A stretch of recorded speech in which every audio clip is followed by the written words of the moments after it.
Even from a distance, his figure was unmistakable. Winston Churchill remains one of the most significant world leaders of the 20th century. It is legend that as Britain stood alone in the darkest days of World War II, it was Churchill's steely demeanour and determination that was a major factor in the country standing firm against overwhelming odds. Now his one-time ally and many times enemy, Russia, has recognised and paid tribute to the man that was Winston Churchill. A room in the ornate Lavadia Palace in the Crimean resort of Yalta has been dedicated to the life and career of the British statesman. For 1 week in early February 1945, Churchill, Soviet leader Joseph Stalin, and US President Franklin D. Roosevelt redrew the map of Europe in the Lavadia Palace. It was one of a series of conferences that contributed to the final defeat of Nazi Germany and Imperial Japan. The Palace Museum, which formerly served as a summer residence for Russian Tsar Nicholas II, has received a collection of books, CD-ROMs, videos and documents to enable visitors to better understand the British leader.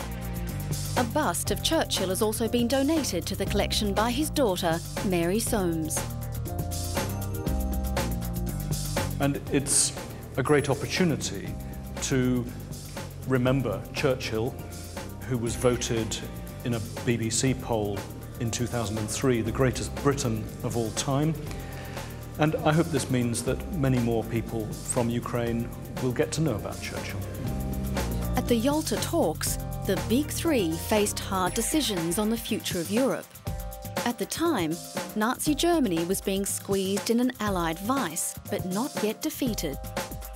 While the armies of the Western Allies had stalled on the River Rhine following the fierce Battle of the Bulge, the Soviets stood on the River Oder, barely 40 miles east of Berlin. But as history later showed, it was Russia who had the advantage at that critical time.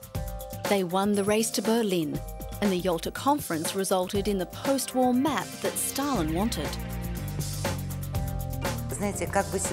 It is impossible to minimise the importance of what they did in February 1945. While the war had not yet finished, it does not matter how one views this event through the years.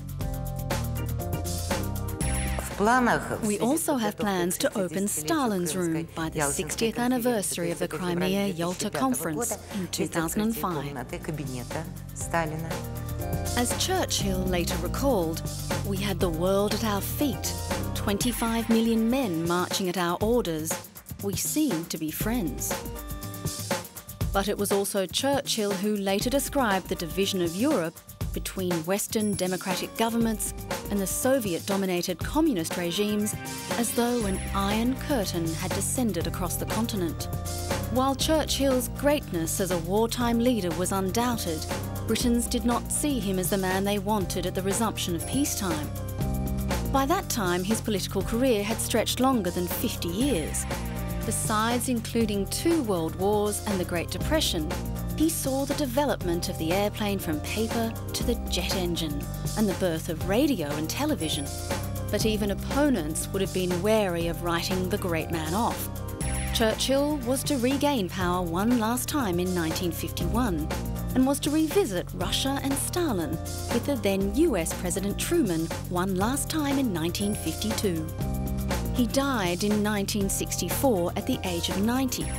Since then, scientists have searched for the so-called Churchill gene, the one that enables a man to smoke improbably large cigars and drink a sizable amount of whiskey on a daily basis and still live 9 decades.